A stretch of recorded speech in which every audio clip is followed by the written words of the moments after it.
Oye, lo primero que quería señalar es que los felicito. Ha sido una mañana intensísima, la demostración de aplicación, investigación, trabajo que exuda no solo de la investigación que están adelantando Jacob y al, sino que también de las presentaciones complementarias que diseñaron ustedes en el seminario, por lo menos esta mañana, son de altísimo estándar. Ruego que se puedan registrar y divulgar porque como contrarrestación de ello deberían haber habido 1000 personas acá, y no los privilegiados que estamos acá. Como me cambiaron el programa, yo tenía una pura pregunta que hacer y después iban a hablar todos los expositores, ahora tengo que hacerme la pregunta solo y contestarla yo, cosa que no voy a hacer. Pero nosotros desde la Asociación de Oficinas de Arquitectos de Chile estamos preocupados de este tema, como están preocupados todos los arquitectos, todas las constructoras, todos los desarrollistas. Sentimos que estamos frente a una suerte de cambio paradigmático impuesto por una necesidad, por una parte, en segundo lugar por un cambio cualitativo de las expectativas, de las expectativas habitacionales de nuestra población en Chile. Y no tiene nada de raro eso, porque experimentamos un proceso que bien lo muestran ustedes dos en su extraordinaria presentación, ¿no es cierto? Un proceso muy largo para la historia del país, un 15% de la vida nacional, fueron los famosos 30 años, y esos 30 años produjeron el crecimiento económico y ese crecimiento indudablemente se transformó en elevar las expectativas habitacionales y de todo tipo, pero estamos concentrados en las habitacionales. Entonces, primero, 7 u 8 expresiones que tienen que ver con política. Creo que, antes de eso, otra observación. La investigación que están adelantando ustedes no es grande, no es macro, es gigante. Porque las dimensiones que ha adquirido el tema, que partió siendo el de los estándares habitacionales, trasunta en las exposiciones que hemos visto cuestiones como las políticas habitacionales, el mercado, los financiamientos, los programas, las dimensiones mismas. Entonces es inabordable para una mesa redonda, pero también inabordable para efectos de investigación. El desafío que tienen delante es realmente grande, valiosísimo por lo mismo, sobre todo con un comentario que voy a hacer a la exposición que hizo Sam. Con respecto a políticas habitacionales, porque parecen ser inseparables las políticas habitacionales de los estándares. ¿Es posible estudiar estándares habitacionales sin caer en la gobernanza, sin caer en las políticas habitacionales? Parecería que no. Parecería, por lo que yo escuché hoy día en la mañana, yo venía muy contento de escuchar hablar de qué tamaño tenía que ser el baño ideal, o el dormitorio principal versus el dormitorio secundario, o la flexibilidad en el diseño interior de las habitaciones, y termino escuchando presentaciones como las que nos hace Juan Pablo, que nos remueven otra vez a las bases de nuestra vocación habitacional, que efectivamente radica en Turner, Arrakia y otros más. En materia de política habitacional, y entonces, ¿cuál es el desafío? ¿Cómo metemos los estándares en esta conversación de políticas habitacionales? ¿Qué rol juegan los estándares en cada una de estas dimensiones? ¿Y cómo podrá entonces la investigación o sus resultados informar de vuelta esa definición? Entonces, en política habitacional, la primera cosa que concluí yo hoy día en la mañana, fíjense que la cosa es dinámica. Que no existe una receta, que no hay una fórmula.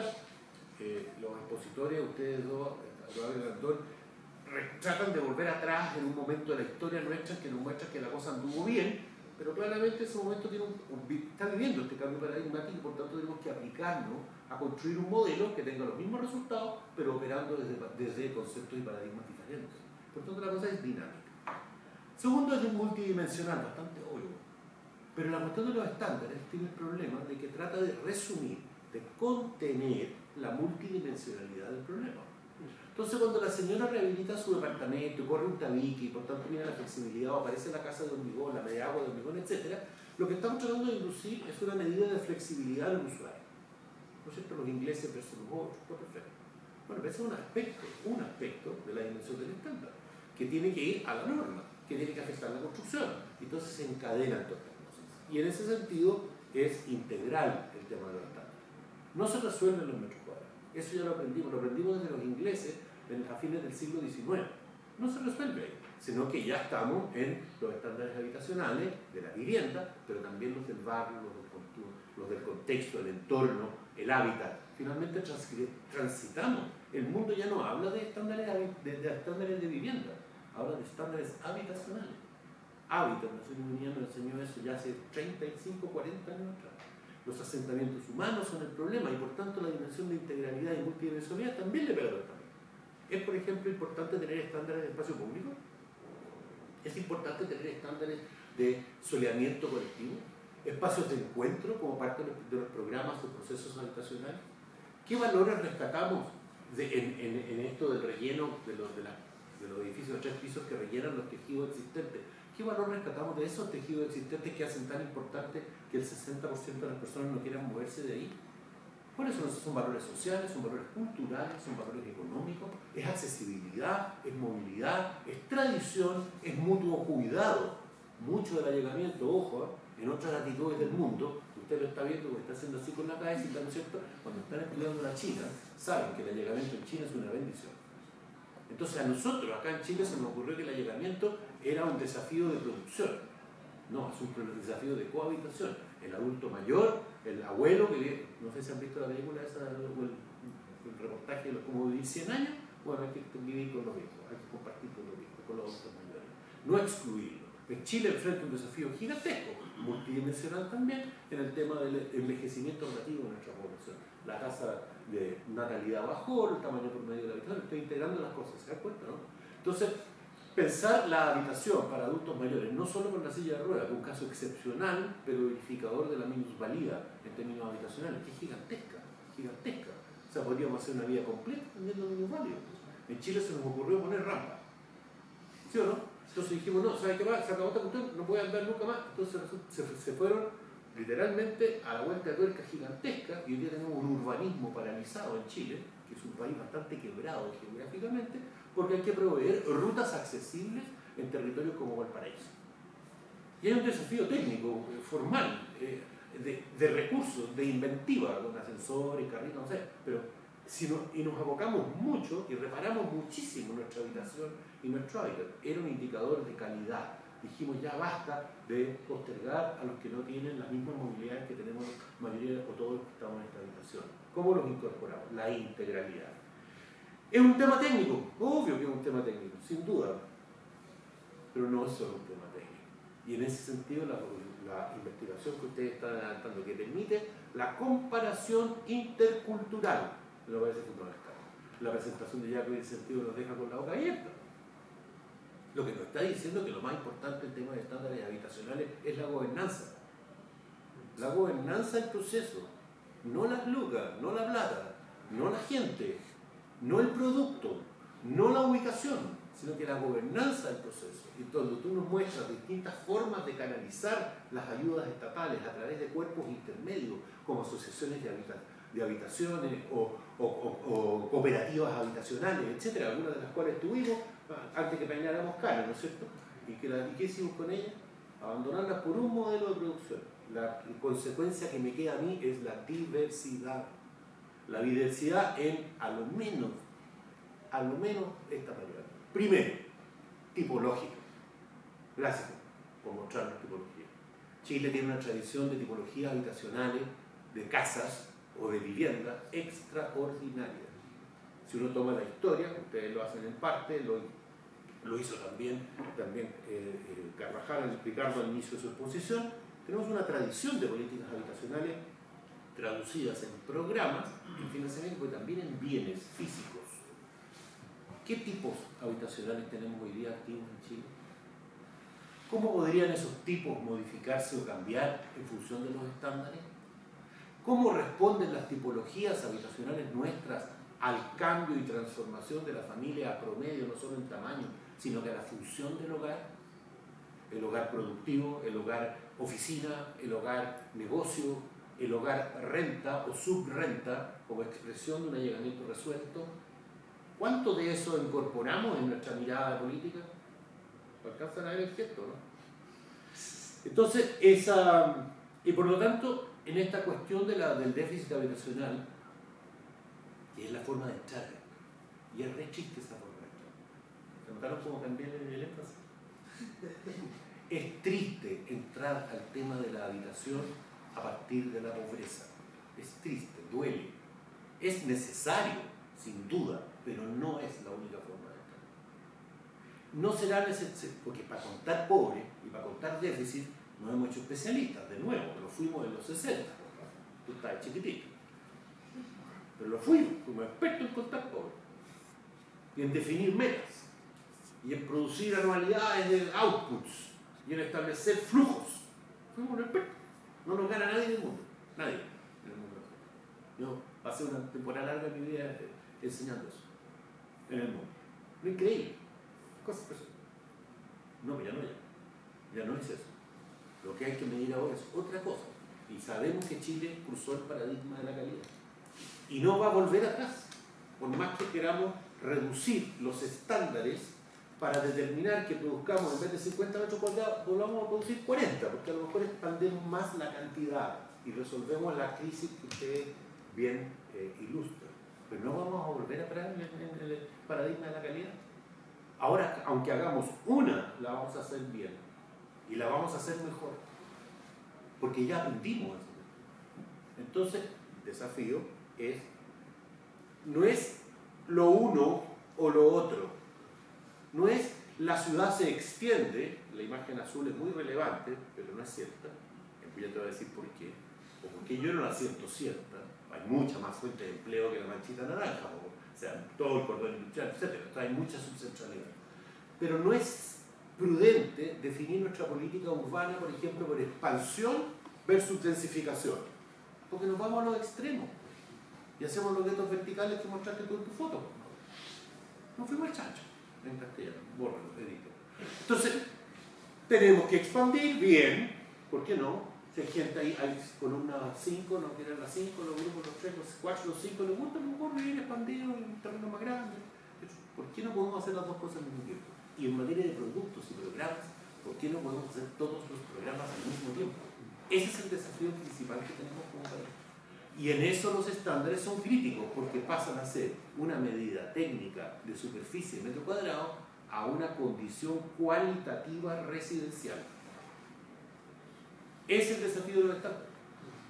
¿Cómo vive una vivienda campesina, una persona en una vivienda campesina cerca de Chillán? ¿Cómo responde una persona adulto mayor? Esos son indicadores cualitativos residenciales. Tú lo estás investigando. A ver cómo te encuentras en Chile con el encuentro. O sea, no uno y el otro, sino todo lo contrario. Expansión y densificación al mismo tiempo, la mayor diversidad tipológica. No estamos investigando tipos personales. De verdad no estamos investigando.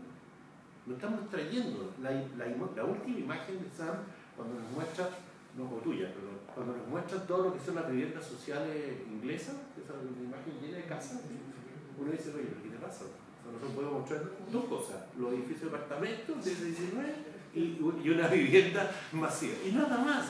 Nuestro maletín es de pobre. Y yo sostengo que podría ser mucho más rico. Dicho de otra manera, si la vivienda nos cuesta 3.000 UF, pues toda la vida 3.500 UF. A ver, chiquillos, hagamos un ejercicio, dibújese cada uno una vivienda de 3.500 UF. Y producimos 10 tipos del mismo valor. Entonces no es plata, es cuestión de diseño y oportunidad. Y finalmente, el gran desafío, y esto nuestro ministerio tiene grandes impedimentos para implementarlo. La tarea política de este proyecto es implementar los flujos, no determinar productos. Los flujos de suelo, de urbanización, de recursos, de materiales, de permisos, de hipotecas, de organización, de gestión, de control, de construcción. Esos son los flujos que tiene que promover la política pública. Y de nuevo el estándar pasa a ser un indicador corrector del flujo. Tenemos que poner a disposición de la iniciativa de las personas, de las comunidades, de todos, de cada uno de nosotros, la mayor cantidad de oportunidades posibles en forma simultánea, a partir de un condicionamiento de precio, o un condicionamiento de distancia, o un condicionamiento, algún condicionamiento. Porque la última reflexión que les hago en materia del estándar, ¿qué es un estándar? Es una medida técnica que nos permite ¿qué? Comparar. Comparemos para aprender. Y ustedes dos nos tienen que traer muchas lecciones de lo que están investigando. Hay mucho interés en este país por revisar esas plantitas con cuidado y mirarlas de forma diferente.